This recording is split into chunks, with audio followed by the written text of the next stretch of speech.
Good morning, YouTube. Good morning, Facebook. Let's get Instagram up and running.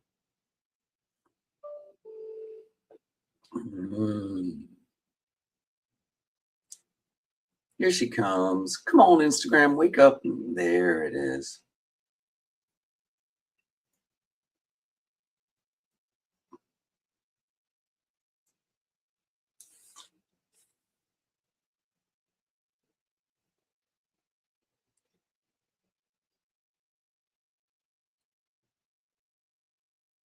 Casting directors love to tell us to pay attention to the tone of the project when we're doing our self-tapes. Yesterday, the problem was they didn't give me any idea what that tone was. Good morning. This is the morning report from the Working Actor NYC.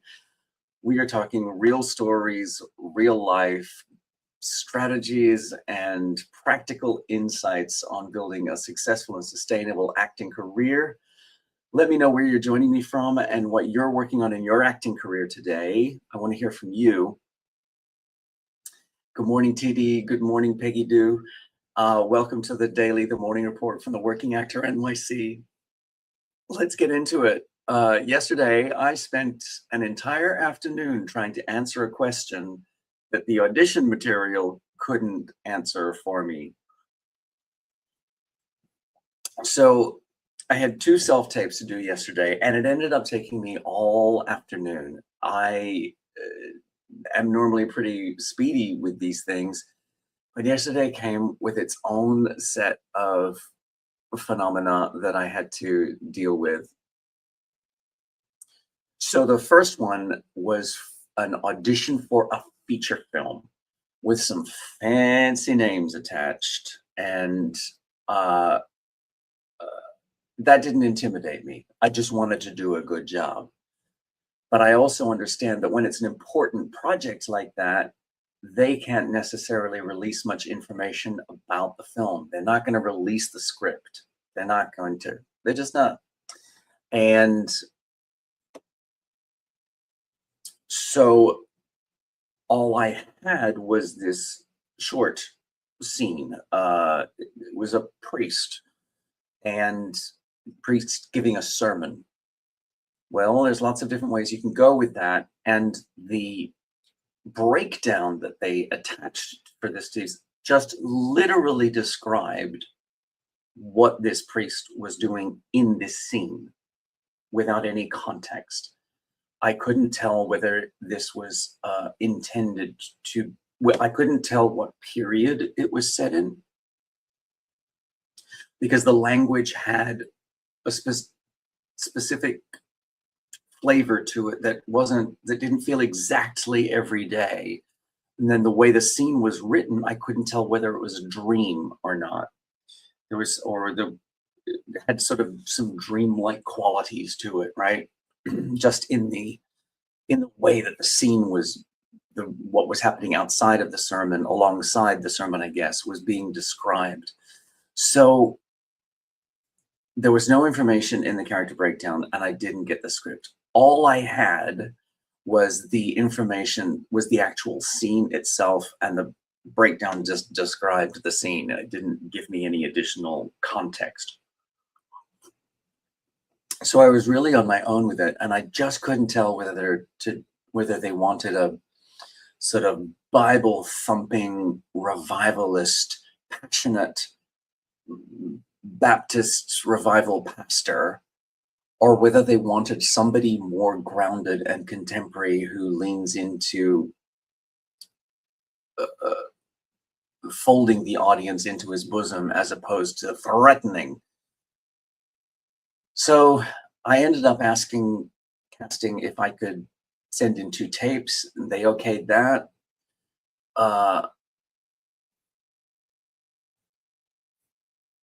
Because at a certain point, you stop looking for certainty and you start making choices. The audition isn't asking you to figure out the correct answer. The audition is asking you to make a compelling choice. And I felt like I had 2 good options. And so what else can you do but do your best, right? Good morning, Nala. Good morning, Yasher. Good morning, Emmy. This is the morning report from the Working Actor NYC. Let me know. Hey there, Mad Max Hand. Welcome to the morning report from the Working Actor NYC. Let me know what you're working on in your acting career today. Hey, Florian Catalan, welcome. This is the morning report from the Working Actor NYC. Just talking through some self-tapes that I had yesterday. I mean, at a certain point, these self-tapes start to become less about acting and more about project management, you know?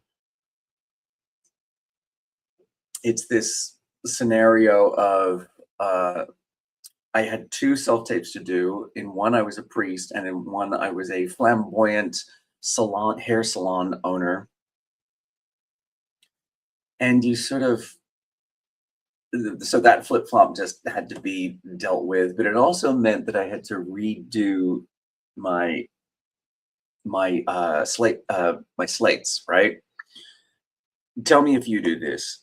I have one slate that I attach to most of my auditions. It's a regular name, height, location slate.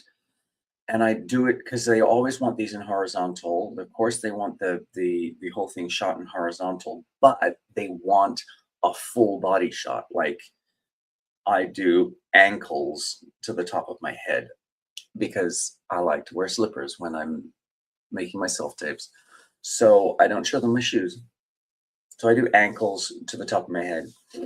And I have edited together a horizontal shot in close up of my face saying name, height, and location.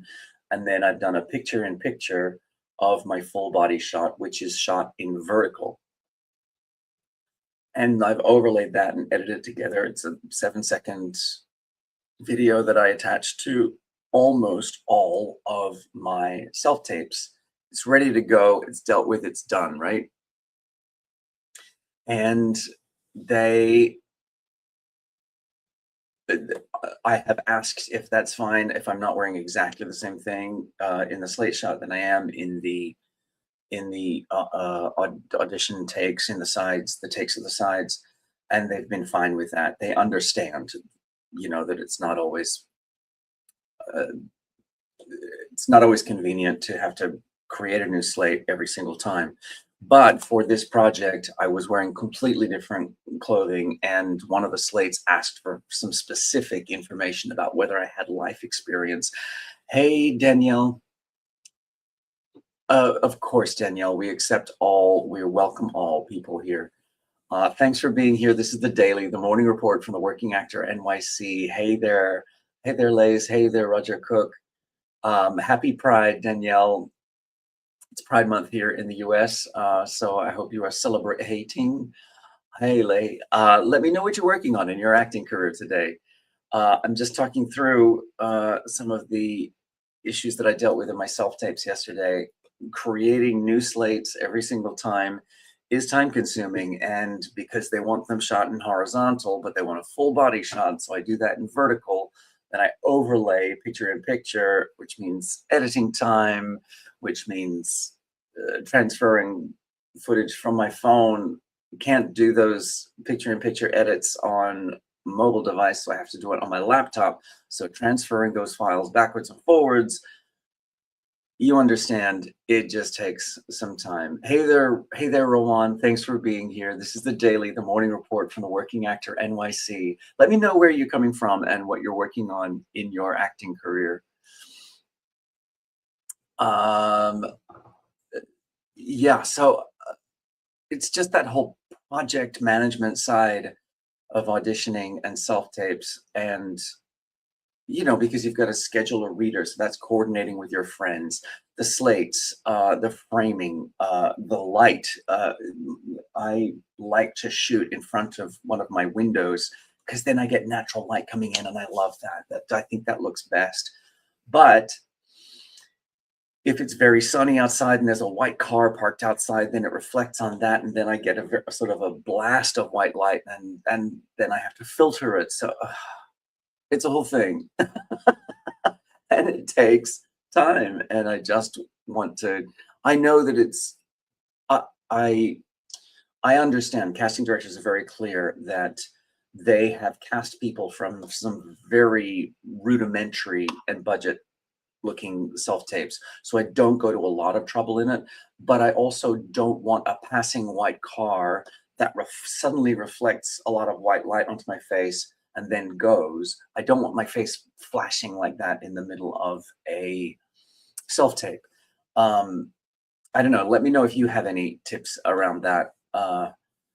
Because then it just ends up feeling like, so yesterday's self-tape day was ended up feeling less like an acting day and more like a decision-making day, a project management day. Does that make sense? Hey there, Timbo Slice. Thanks for joining me. Welcome to the Daily, the morning report from the Working Actor NYC, where we talk real life stories, strategies, and practical insights on your acting career. Let me know what you're working on in your acting career. And I think where I ended up with is that sometimes your job is to make the best choice you can with incomplete information. Hey there, Peggy. Thanks for joining me. And of course, we are winding up for tomorrow's live, which is our podcast. We'll be right here at 1 p.m. Eastern, 10 a.m. Pacific. Tomorrow, we are ranking actor coping mechanisms from healthy to unhinged. Actors deal with rejection all the time. And tomorrow, we are going to be ranking those coping strategies from healthy to unhinged. So please feel free to drop in the chat or send me a DM your favorite coping mechanisms, whatever they may be, and then we'll put them on our scale from healthy, questionable, or unhinged, so that we can share with our audience the best ways that we show up for each other and get through all of the crazy stuff that we do. All right, what is on? Okay, so on today's schedule, I have a bit more setting up to do for tomorrow's live. Hope you'll be there. Please come and join us and contribute. It's really fun when we get some live interaction. It's really a good time and hilarious. We end up just laughing most of the time. So please come and join us at 1 p.m. Eastern, 10 a.m. Pacific tomorrow, right here on TikTok, Facebook, and YouTube and Instagram. We'll be here. Benjamin Howes and Patrick Richwood, the Working Actor NYC. So I've got and then the rest of today, I'm going to try make it into Tribeca Festival. I have my industry pass for Tribeca Festival, so I'm going to get to some other programming. I didn't get to any of the programming yesterday because of these self-tape auditions that I had to do. But tomorrow, hey Bari, thanks for being here. Welcome to the Daily, the morning report from the Working Actor NYC. Bad Bonnie's in the house. Welcome back, Bad Bonnie. Good to see you. So yeah, we'll be setting up for tomorrow's live podcast. Let me know what your best coping strategies are for dealing with rejection, because tomorrow's episode is all about it. We are ranking actor coping mechanisms from healthy to unhinged. So let me know what your favorite coping mechanisms are. And so that's what we're working on for tomorrow's podcast. Yeah, and I'm also going to try and get to some of the Tribeca Festival programming today. So I will report back on that. I may not be here on Monday. I have a 9 a.m. doctor's appointment, so I'm not sure I can make it through the Daily and get to my doctor's appointment on time. So I might skip Monday, but I will be back on Tuesday, which should have several days of programming from the Tribeca Festival. So make sure you join me. Can you say happy birthday to my little brother Dixon Myers? He turned 6 today. Come on, 6. Happy birthday. To Dixon Maez. Thanks for dropping in, Bori. Um, Happy birthday, Dixon. I hope it's a great day. Oh my God, 6. What was I doing at 6? Uh, I know what I was doing at 6. I was learning the car wash. And I'm not talking about a hose and a bucket of soapy water. I had a teacher in Australia. In America, you call it elementary school. In Australia, we call it primary school. I had a primary school teacher who loved disco dancing, and she taught us the car wash, which was sort of a line dance, I guess. I don't know. I wasn't there. I know, right? It was very sweet. I can actually still remember a memory from when I was 6 years old learning a disco line dance. I can still see myself in the class. I was very good at it. I just want you to know. That's disco line dancing. Sign me up. Sign me up. Come on. I don't know what the educational value was, but we had a good time. Well, I had a good time. I was good at it, so of course I had a good time.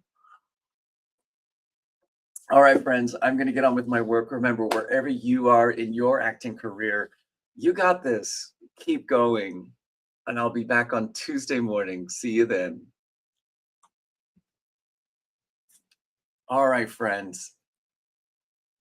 Tuesday morning, or join me tomorrow at 1 p.m. Eastern, 10 a.m. Pacific, right here for our live podcast where we will rank actor coping mechanisms from healthy to